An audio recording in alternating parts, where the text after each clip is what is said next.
Alright mga kailong, so nandito nakakalagi tayo, PPMS na natin ng buo itong ating Zero Slash 150i.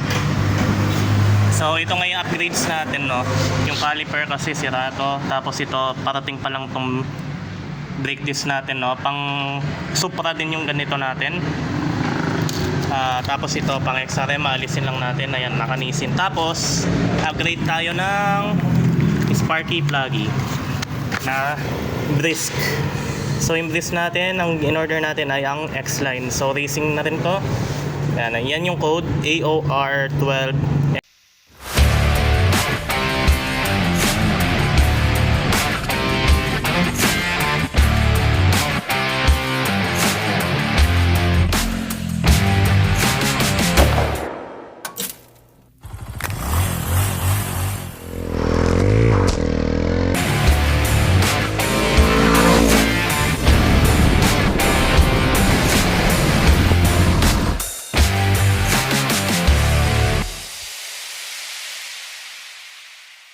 X8.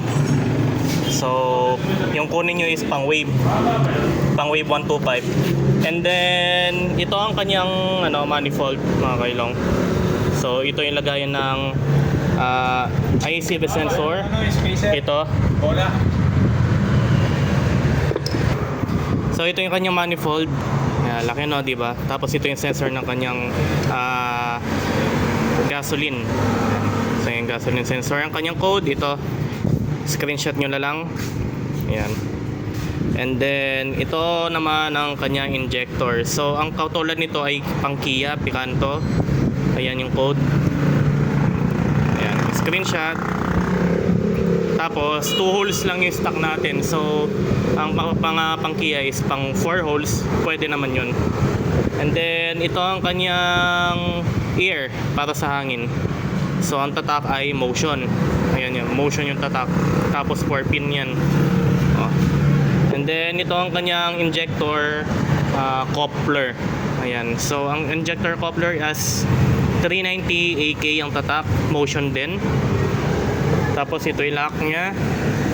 And then ang kanyang TPS. So ang TPS niya, ayan, screenshot nyo na lang, 35999 Z121A. So wala siyang brand, kung ano yung brand niya. Motion na rin might be. Kasi ito halos pang ano na rin yan, pang sasakyan na style. Tapos ang kanyang fuel line, ayan, 7.89 at saka 7.95. Tapos ano yun ng 4. Ito para mas malinaw, 24.5, 7.89 at saka 7.95. Tapos ito ang kanyang vacuum line. So sa fuel, no, sa fuel line. So may araw yan kung paano may kakabit ulit pabalik. Importante to, nalilinisan nyo rin to dahil may mga dirt and grimes pa rin dyan kahit na inalis nyo na. Dapat lagi nyo nililinis din to. Tapos ito ang kanyang throttle body. Ang laki, no? So nakaganyan siya pataas, unlike sa other nakaganyan. Ito ang kanyang code, throttle body, motion D28B, negative 4S, 21G, 15B. Right. And then let's go. So baling gagawin natin is ito. Hindi nyo pwedeng ibabad ito ng buo, dapat yung sensor lang. Ito pwede nyo ibabad ng buo itong injector. Tapos itong TPS, linis-linis lang. Pwede nyo rin basta patuyuin nyo na maayos. Kasi itong linya niya dito sa loob is nagagasgas, natutunaw din yan. Brass kasi nasa loob niyan. So let's go mga kailong, linisin na natin dahil tingnan nyo, di ba? Mas madumi dyan banda.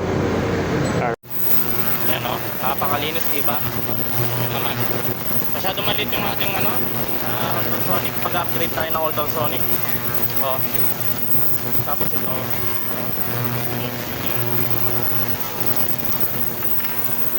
Pati ito, nalinis na to. Ngayon, mamaya, well and check.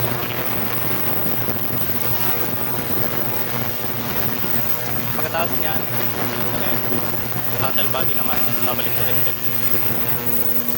Tan-tan-tan, pepper cleaning, nakababa ang makina. Tapos, ang kanyang makina, kinalag ng mekaniko, hindi na alam balik. Ayan, wasak sir. Tapos tandan-danda ng kanyang block. Ang maraming tingas, ang lalim pa. Ayan.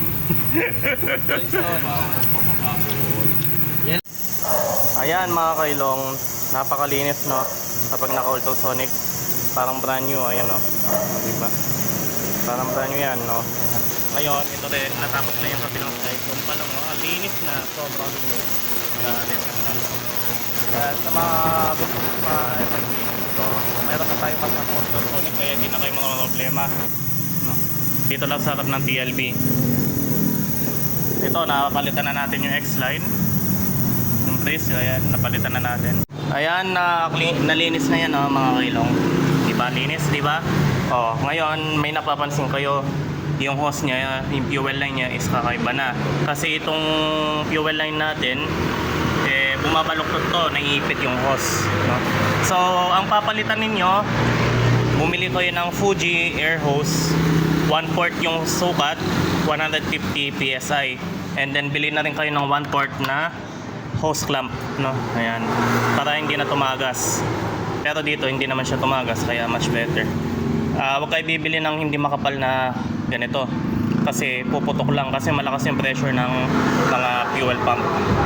Ayan. So air cleaner, parating na rin ang air cleaner natin, air filter element dito sa taas kasing sukat yan ng RS 150.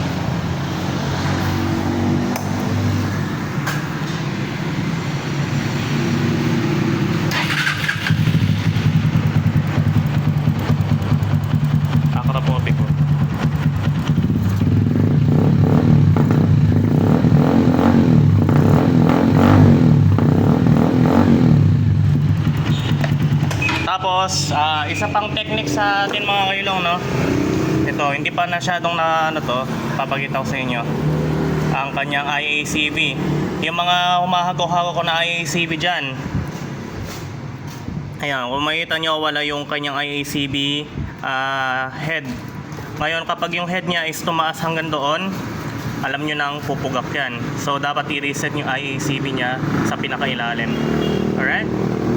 May mga nagtatanong kung anong caliper ang ating gamit.